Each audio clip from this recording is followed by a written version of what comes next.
Some Love Island contestants turned their fame into billion-dollar empires, while others went completely broke despite winning millions. My name is Brian, and here's what happened to every viral Love Island contestant, starting with the most controversial of them all. Ekin-Su Jiljulolu entered Season 8 as a bombshell. She didn't just shake up the villa, she set it on fire. Millions of viewers were instantly captivated by her chaotic gameplay, which peaked when she literally crawled across the villa terrace to secretly kiss a new boy, completely betraying her partner Davide. Some fans on Reddit were even saying, "Damn, I liked her as soon as she came in. She did questionable things, but I did not waver and it paid." Another fan said, "Her whole journey has been very movie-like. I love it." Do me a favor!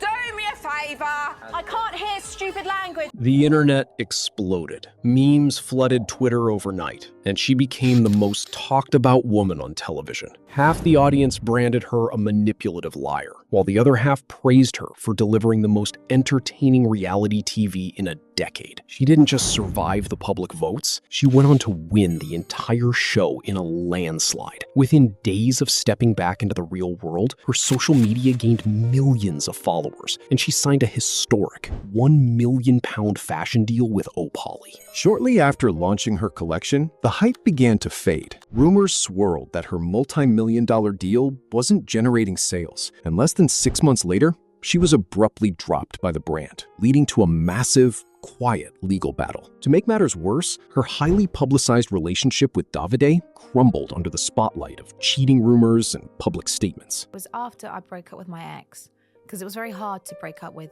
my ex at the time, because I still loved him. Desperate to pivot away from the influencer bubble, she took a massive risk and joined Celebrity Big Brother, but it backfired completely. The public turned on her again, calling her untruthful, and she left the show in tears to a chorus of boos from the live audience. I'm so sorry.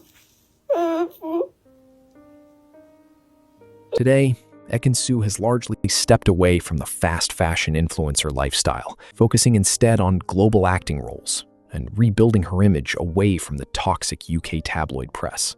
While Ekin-Su turned her chaos into a £1 million empire that quickly fractured, our next Islander didn't just sign a temporary brand deal. She capitalized on her viral moment to build a legitimate, permanent corporate dynasty. In June 2019, a 20-year-old social media influencer named Molly-Mae walked into the Love Island villa as a late bombshell. Millions of viewers were instantly skeptical. Twitter was flooded with tweets calling her Money-Mae and saying the public didn't like that she was an influencer coming in. She got called Money-Mae, and everyone thought she was a gold digger who pretended to like Tommy because he would get her the most clout, just to win the £50,000 prize. Even though they finished as runners-up, losing the crown to Amber Gill, Molly-Mae completely eclipsed everyone else. At the time of the finale, in July 2019, her Instagram subscriber count was exploding in real time, gaining over 2 million followers in days. But instead of just sitting back and accepting standard £10,000 nightclub appearance gigs, Molly-Mae completely changed the blueprint for reality TV stars. Just weeks after leaving the villa, she signed a record-breaking £500,000 deal with fast fashion giant Pretty Little Thing. She knew she had to solidify her status quickly. While other Islanders from her season focused on drama and short-term sponsorships, Molly-Mae doubled down on her personal YouTube channel, turning her lifestyle vlogs into appointment viewing for millions. Her formula worked seamlessly. By August 2021, she shocked the industry by being named the creative director of Pretty Little Thing for UK and Europe, a role rumored to pay her a staggering £4.8 million a year. Fast forward to 2026, while almost every other contestant from her season has dropped out of the mainstream eye, Molly-Mae is sitting on a multi-million-dollar net worth. Not only did she successfully transition from reality star to elite CEO, launching her own highly successful tanning brand, Filter, but her personal life also kept millions hooked. Even after her highly publicized and shocking split from Tommy Fury,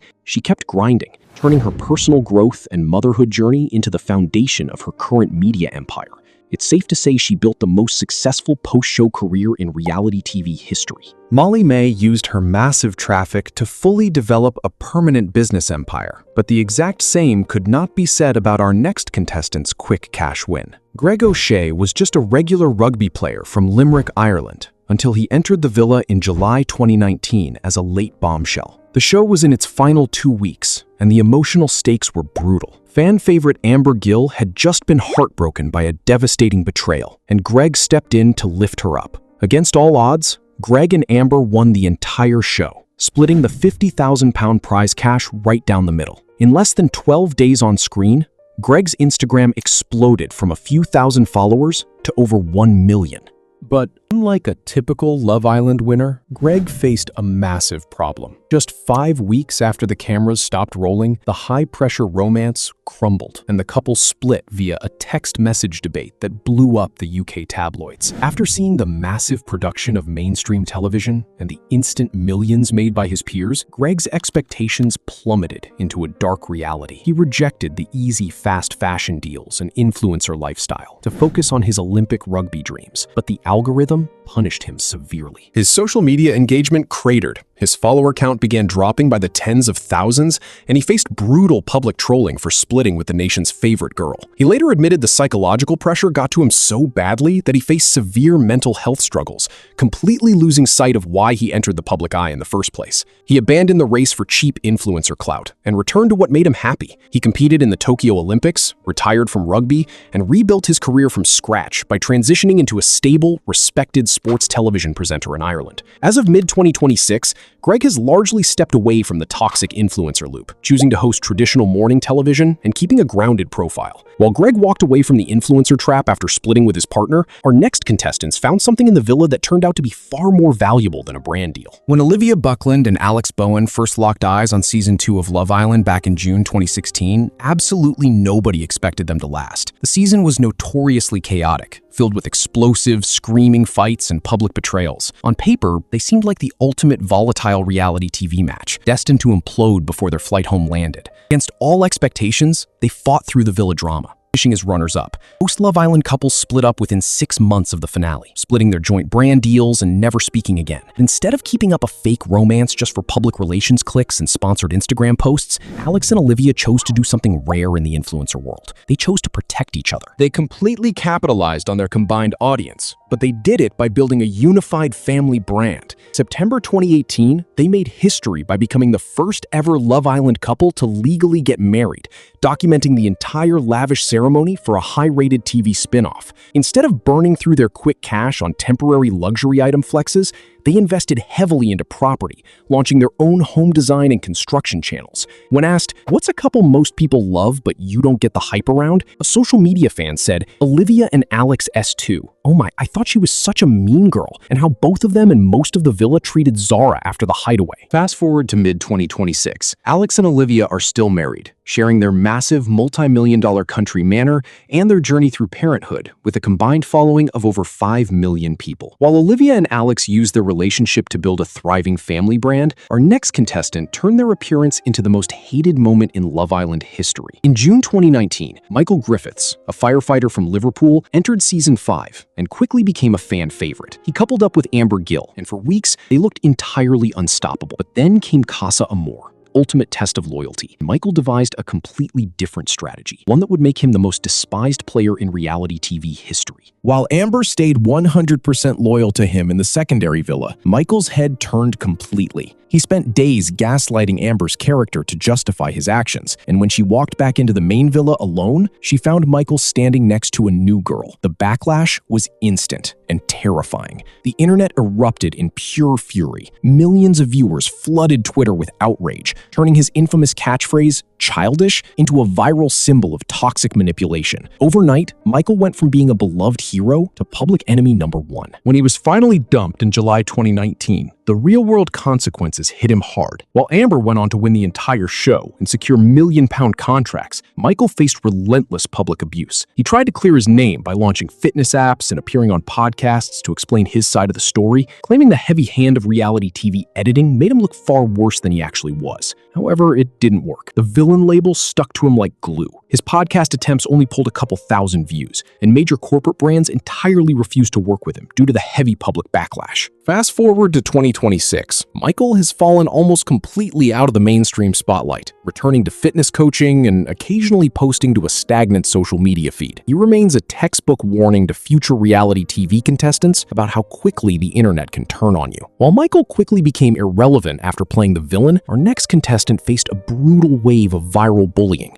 only to use that exact momentum to completely transform her life. In June 2022, Tasha Ghori made history as Love Island's first ever deaf contestant. But instead of the public celebrating this historic milestone, Tasha faced a brutal uphill battle inside the villa. For weeks, she found herself caught in a toxic loop of viral bullying. Not only was she constantly targeted by relentless online trolls criticizing her voice and her relationship with Andrew LePage, but she was also subjected to intense gaslighting and targeted behavior by several male islanders during the infamous Snog, Marry, Pie challenge. Viewers watched her break down in tears almost weekly, landing her in the bottom 3 of nearly every single public vote. On paper, her reality TV stint looked like an absolute nightmare, destined to end in a quiet exit into obscurity. But when she made it to the finale in August 2022, Tasha executed a brilliant rebrand strategy that completely caught the industry off guard. Instead of signing a typical, predictable fast fashion contract with a major online retailer, she chose to honor her own values.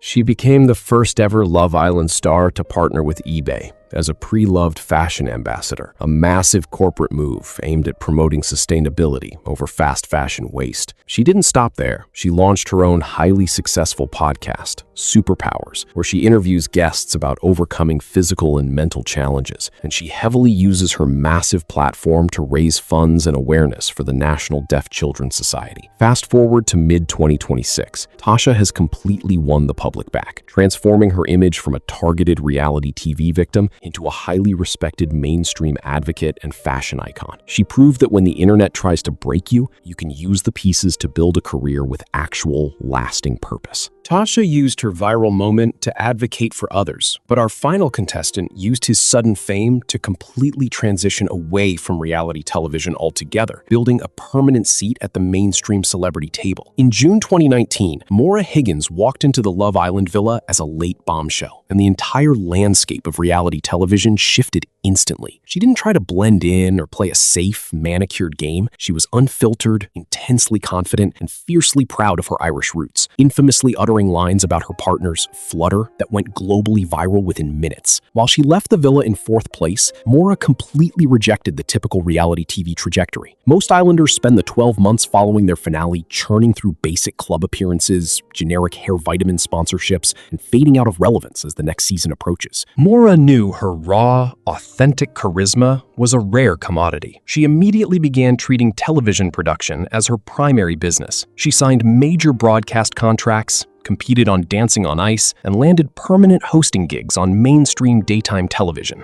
She completely bypassed the standard influencer stigma. She signed with elite global modeling agencies, launched her own lucrative makeup lines, and eventually secured historic backstage presenting roles for massive international franchises like Love Island USA. Fast forward to mid-2026. Maura is no longer viewed as a former reality contestant. She is a fully established household name and a permanent television personality. She leveraged a few weeks of villa drama to build a multi-million-dollar entertainment career, proving that unapologetic authenticity can buy you a permanent seat at the Hollywood table.